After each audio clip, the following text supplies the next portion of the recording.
Let's return to a simpler time in the Japan of yesteryear.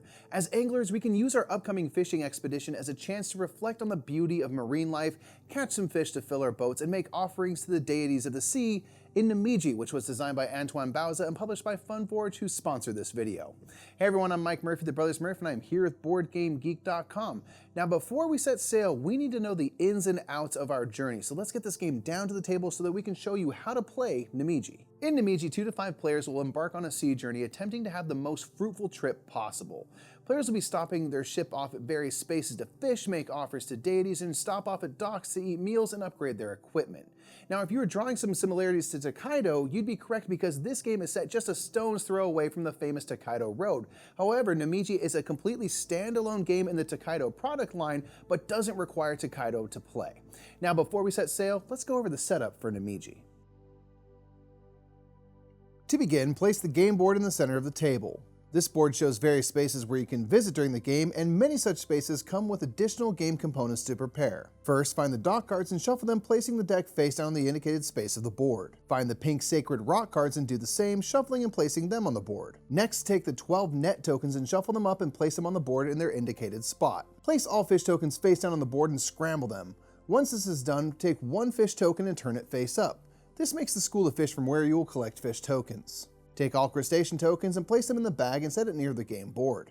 Find the 3 types of panorama cards and sort them by taking all value 1 cards of each type and putting them on top of their stack with value 2 cards underneath them and then value 3 cards and so on. Be advised that the dolphin panorama only has 3 cards, where the octopus panorama has 4 cards and the whale panorama has 5 cards. Once organized, place all 3 stacks on the game board. Take the 3 panorama bonus cards and place them near the game board. Find the early bird tokens and take the highest valued tokens, taking 1 for each player in the game. If playing with less than 5 players, you can leave any unused tokens in the box. Now it is time to set up your player boards, or boats in this case. Each player should take a boat board along with a matching boat token and score counter. Place the boat board in front of you and place 4 offering tokens on the spaces along the left edge of the boat board. Then all players place their scoring counter on the 0 space of the score track.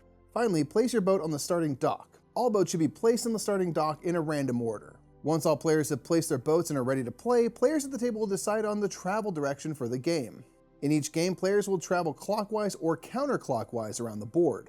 Once the direction is decided, all players will travel in the agreed upon direction for the entire game, but in future plays, you can choose to traverse the board in the opposite direction if you like. Once all players have agreed on a direction, it's time to set sail. And that is how you set up Namiji. Once players are underway, they will take turns moving forward along the sea route laid out before them.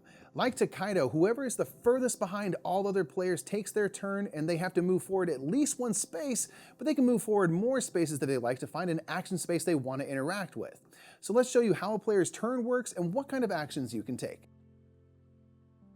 When playing Namiji, turn order is flexible. Whose turn it is determined by the player that is the furthest behind on the path. Players will always move their ship forward along the path, and players may not share the same space, so after each turn, exactly 1 player will be furthest behind. If it was your turn and you moved forward, took an action, and then found yourself still the furthest behind, it is indeed your turn again. On your turn, you will move your ship forward and interact with the station you land on. The rules for moving are that you must move your ship at least 1 space forward, and you must land on an empty station. You may move more than 1 space forward, and you can jump ahead of other ships. You may move forward as far as you like so long as you do not pass over a dock station. All players must stop and wait at dock spaces. More on that in a moment. Note that in 4 and 5 player games, some stations have 2 slots for boats. If the first slot is taken, a second boat may stop there, occupying the second slot. The boat on the second slot is always considered to be behind the boat on the first slot, and remember that in 2 and 3 player games, these second slots are not available to use. When you land on an open station, you take the action provided by that station. Players have many options of what to focus on during their journey, and this makes up the heart of the game. At angling stations, players have a chance to fish, hoping to fill the racks of their boats. When taking the angling action, the active player can take any 1 fish token, whether it is face up or face down. After they make a selection, they will turn exactly 1 fish token face up, leaving it in the fish school pile. Once they have selected a fish, they must decide to add it to their boat's fish rack or to release it back to the water. When adding fish to your fish rack, you must start in the top left space and then add tokens so that they are adjacent to previously placed fish tokens. Fish come in a variety of shapes and colors. When filling your boat, you will be rewarded for making complete rows and columns that are exactly 1 color or 1 shape or both. When you complete a line of fish, check to see if they follow one of the criteria to score.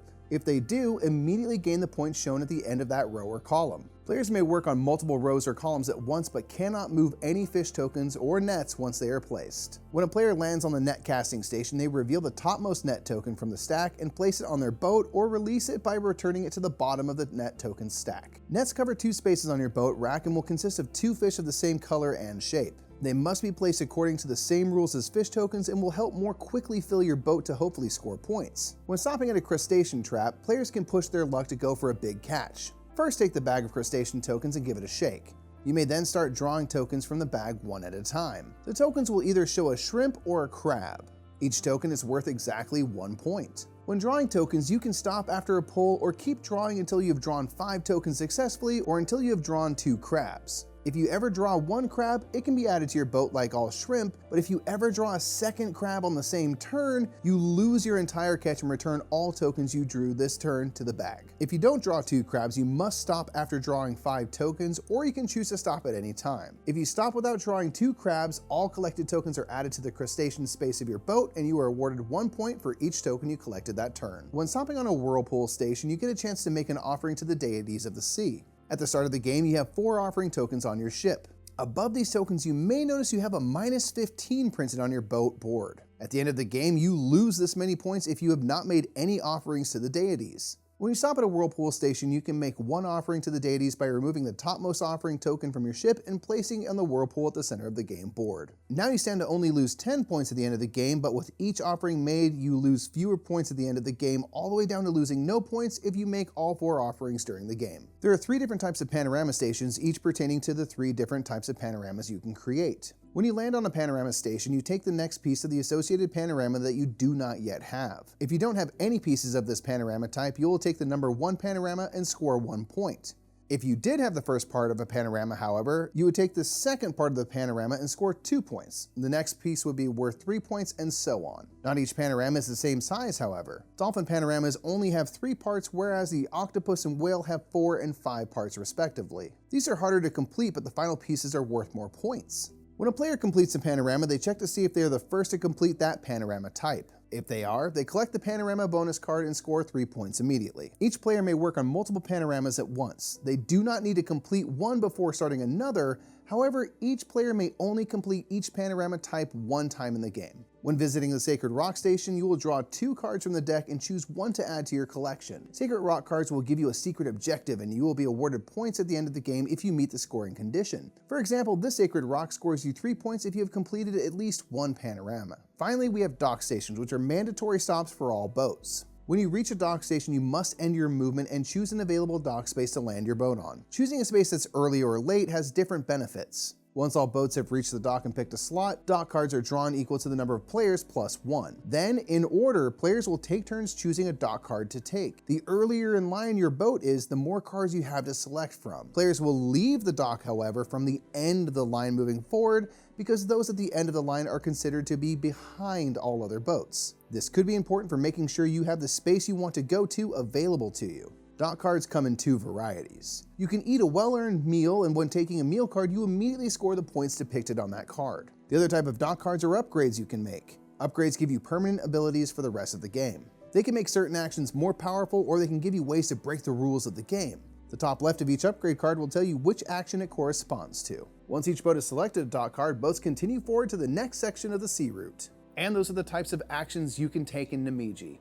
Players will continue taking actions, fishing and building panoramas, making offerings and visiting sacred rocks, but eventually their journey winds to a close and it will be time to take a look back at how fruitful their trip was. As players continue the last leg of their journey, they will spot the finished port in the distance. Players can try to eke out as many turns as possible before reaching the end of their journey, but as players pull into the finished port, they will take the most valuable early bird token possible, scoring that many points, and then their journey is over. Once all players have reached the finished port, it's time to reflect on the journey they took and see if they completed the objectives on their Sacred Rock cards. For each Sacred Rock card they complete, each player should score the indicated points. Next, players check to see how many offerings they made from the game and subtract the amount of points shown above their topmost offering token if any remain on their boat. If a player removes all offering tokens, they lose no points. After this, players check to see who has the highest score, and that player is the winner, with all ties being shared. And that is how you play Namiji. Now, if you're familiar with Takedo, you can see the DNA in that game present in Namiji, but players now have a whole new adventure to embark on. Players are still rewarded for taking in the beauty of nature, and ultimately, this game comes down to the journey, not so much the destination. And if you'd like to learn more about Namiji, be sure to check out its page at BoardGameGeek.com. And until next time, I'm Mike Murphy. I've been here with BoardGameGeek, and that is how you play Namiji. Have a great day.